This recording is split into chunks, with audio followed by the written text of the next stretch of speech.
ago, when we were living in Kansas City, my daughter Audrey and I put together this book, Hyrum Goes Foraging, using my son Hyrum as a model.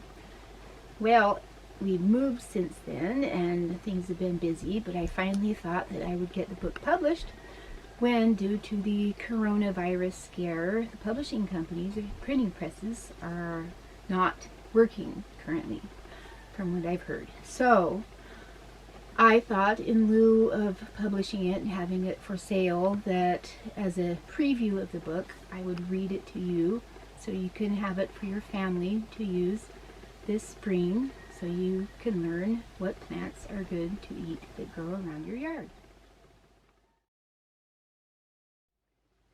Hyrum Goes Foraging by Marqueta Graham. Photos by Audrey Graham. Dedicated to the foragers of tomorrow who hold our future in their hands. Introduction and note to parents. This book was born out of a desire to fill a gap in foraging books for young people. It is a beginner's guide to a few of the common plants that are safe to eat in the early spring, and is meant to be used in conjunction with other wild edible field guides. Make 100% sure you have identified your plants correctly.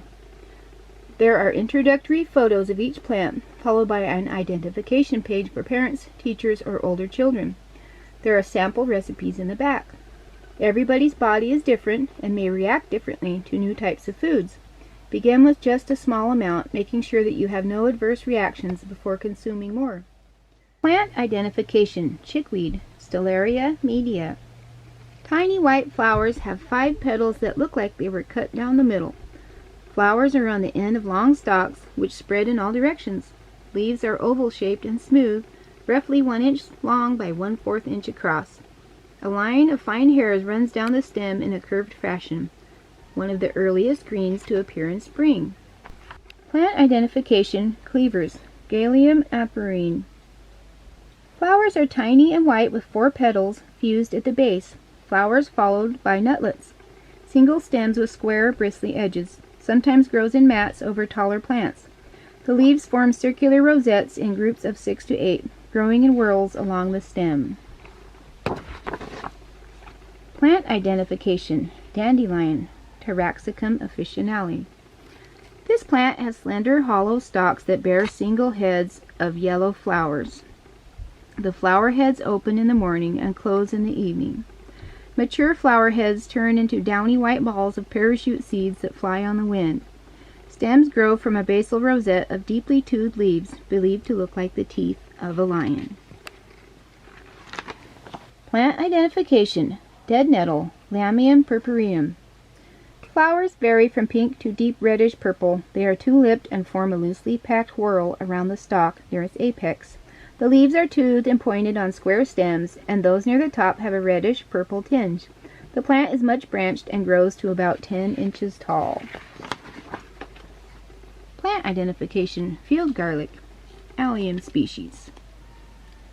Leaves are long and thin, up to 14 inches, resembling grass. Larger leaves are hollow. Forms tiny bulblets up to 1/2 inch across, and sometimes produces white flowers with bulblets, similar to chives.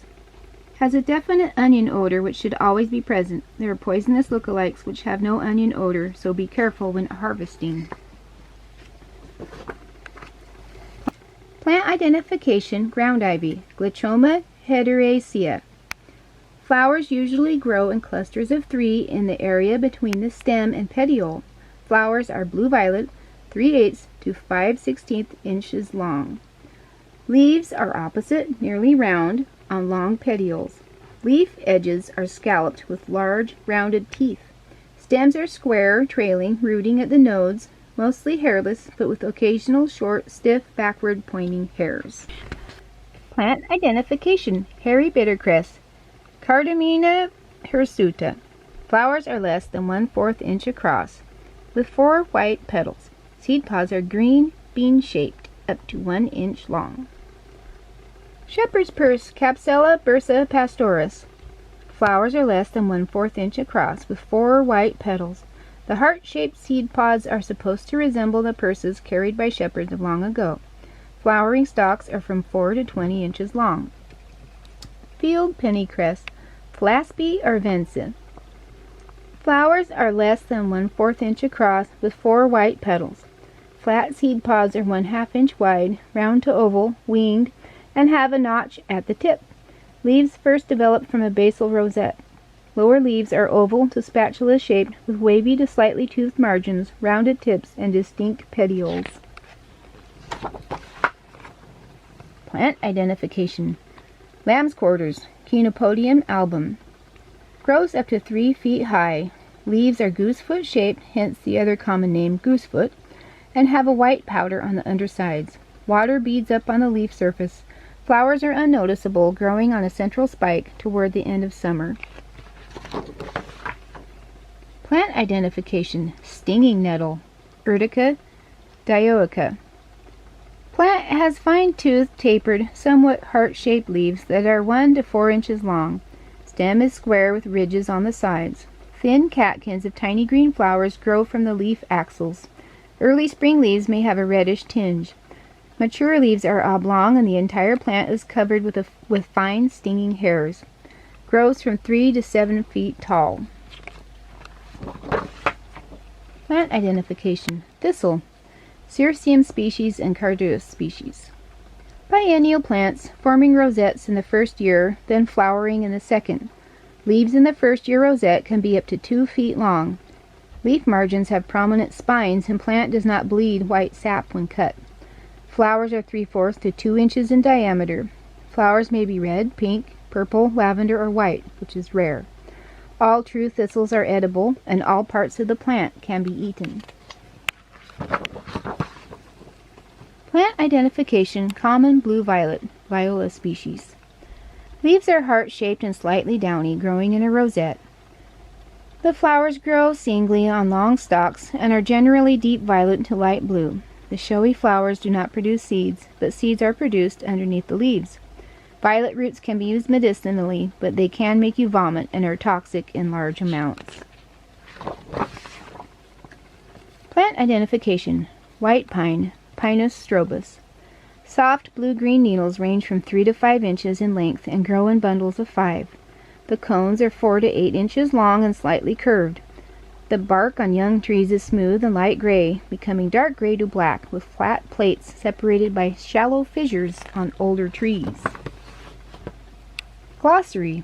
Petiole, the slender stalk by which a leaf, flower, or seed pod is attached to a stem. Stem, the main body or stalk of a plant or shrub. Stalk, the slender attachment or support of a leaf, flower, or fruit. Petal, one of the often brightly colored leaf-like outer parts of a flower. Bulblet, a small bulb. Bulb, a round fleshy underground root, for example, onion or garlic. Catkin, a long flower cluster that hangs on a slender stalk, for example, willow or birch tree blossoms. Rosette, leaves or flowers growing in a circle, spreading out from the center. Basal, growing at the bottom, base. Some plants are very dangerous and you must never touch them or put them in your mouth. They can make you very sick. Here are some of the worst ones. Forgive the bad print job. Our printer was running out of ink. Poison ivy, water hemlock, and poison hemlock. Do not touch them, do not taste them. Tell a grown-up when you see them. Resources for further learning. Mrs. Graham's YouTube channel, Homestead Herbs with Marqueta. Steve Brill, identifying and harvesting edible and medicinal plants in wild and not so wild places. Green Dean, Yule Gibbons, stalking the wild asparagus. Lee Allen Peterson and Roger Torrey Peterson, edible wild plants, eastern central North America. And Linda Runyon. Author Marqueta J. Graham lives in Missouri with her husband and 7 children. She loves eating wild food and digging in the dirt. Among 100 other daily things, she raises butterflies and chickens. Audrey Graham is the author's second oldest daughter. She is a homeschool graduate and a self-taught photographer, graphic designer. Hyrum Graham, the reluctant but adorable model for this book, is 3 years old and loves green tortillas. Thank you everyone for watching my videos and for all of your kind comments. I wish you a very happy and healthy foraging season this year.